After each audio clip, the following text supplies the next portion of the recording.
নমস্কার, আপনারা দেখছেন কলকাতা ডিজিটাল। আমি রয়েছি দেবাশিস সেনগুপ্ত। এই মুহূর্তে রাজ্যের প্রাক্তন মন্ত্রী সুজিত বসুর যে অবস্থা, তিনি তার পক্ষে তার আইনজীবী আদালতে আবেদন করেছিল তাকে বিশেষ সেল অর্থাৎ বিশেষ বন্দী হিসাবে মর্যাদা দেওয়ার জন্যে।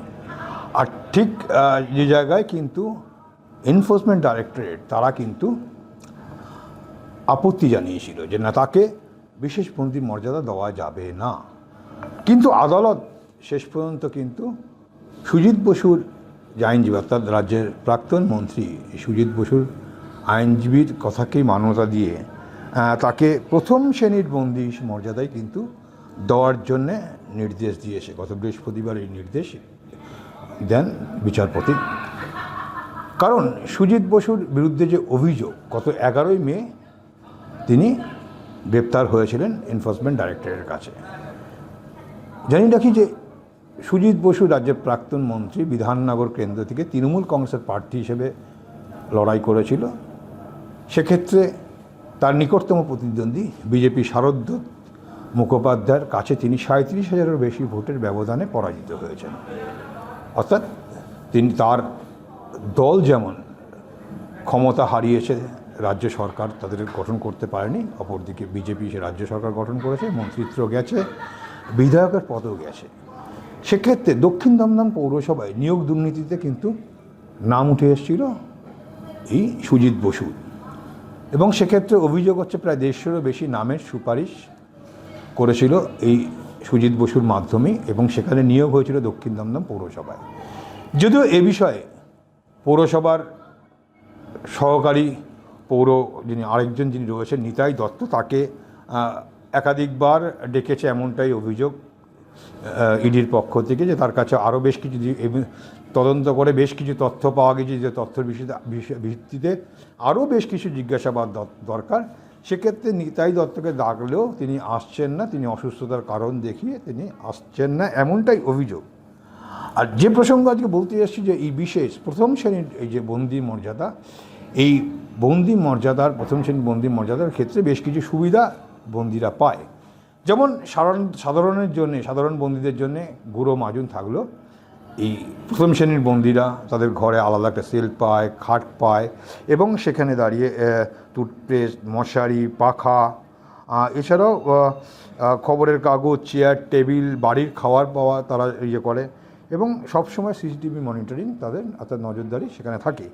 আর এই ক্ষেত্রে সুজিত বসুর যে আইনজীবী তারা দাবি করেছিলেন প্রথম শ্রেণীর মর্যাদা দিতে, সেটা দিয়েছে। যদিও সুজিত বসুর আইনজীবীর বক্তব্য যে সিবিআই যে চার্জশিট পেশ করেছিল, সেই চার্জশিটে কিন্তু কোনো জায়গায় সুজিত বসুর নাম নেই, এবং এই মামলায় তারা যদি ইডির পক্ষ থেকে বলা হয়েছিল না, তাকে প্রথম শ্রেণীর মর্যাদা দেওয়া যাবে না, কেন এটা বিষয়ে হাইকোর্টে হাইকোর্টে গিয়েছেন এই মামলা ইতিমধ্যেই মহামান্য হাইকোর্টে রয়েছে। সেই কারণ দেখিয়ে আপত্তি জানালেও আদালত কিন্তু সেটা করেনি। আর যেটা বলছিলাম, দক্ষিণ দমদম পৌরসভার প্রধান, তাকে জিজ্ঞাসাবাদের জন্য সমন পাঠানো হলো, তিনি কিন্তু আসেননি, তিনি পরে আসবেন, চিকিৎসা চলছে।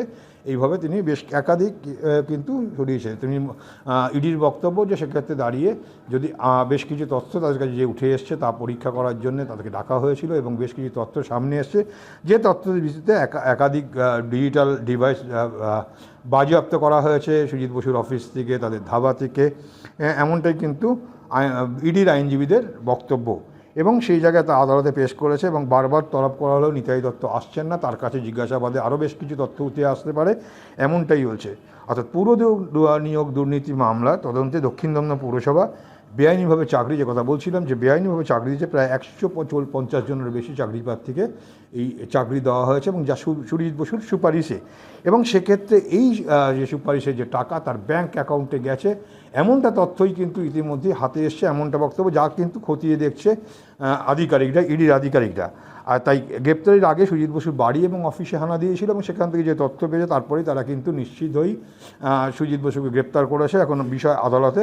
গত 11ই মে, আবারও জানি নাকি, গত 11ই মে রাজ্যের প্রাক্তন মন্ত্রী সুজিত বসুকে গ্রেপ্তার করেছিল, এবং সেই জায়গায় দাঁড়িয়ে থেকে কিন্তু সুজিত বসুকে যে তাকে প্রথম শ্রেণীর যে বন্দি মর্যাদা, সেই মর্যাদা ইডি দিতে না চাইলেও আদালত কিন্তু মনে করেছে যে তাকে প্রথম শ্রেণীর বন্দির মর্যাদা দেওয়া উচিত, তাই কিন্তু আদালত দিয়েছে, যদিও ইডির পক্ষ থেকে বারবার সেই দাবি কিন্তু নস্যাৎ করার চেষ্টা করা হয়েছিল, কিন্তু এখনও এই তদন্ত চলছে। এখন দেখা যাক আগামী দিনে কি হয়, সুজিত বসু কতদিন এই প্রথম শ্রেণীর বন্দির মর্যাদা পায়, বা তার বিরুদ্ধে আরও কোনো তথ্য কিন্তু ইডি আধিকারিকরা সংগ্রহ করতে পারে কি না, বা নিতাই দত্তকে তারা কী করবেন, তারা জিজ্ঞাসাবাদ করে কখন সামনাসামনি জিজ্ঞাসাবাদ করতে পারবেন, বা তাকে বসিয়ে আর কি তথ্য উঠে আসে। তবে এটা ঘটনা পুরো নিয়োগ দুর্নীতি নিয়ে কিন্তু সুজিত বসুর যে তথ্য আগে ছিল, বহু আগে থেকেই কিন্তু একাধিকবার সুজিত বসুকে ডাকা হয়েছিল এবং তিনি গিয়েও ছিলেন, তার পুত্রকেও ডাকা হয়েছিল, এবং বেশ কিছু তথ্য, তাই ডিজিটাল ডিভাইস তার বাড়ি থেকে উদ্ধার করা হয়েছে।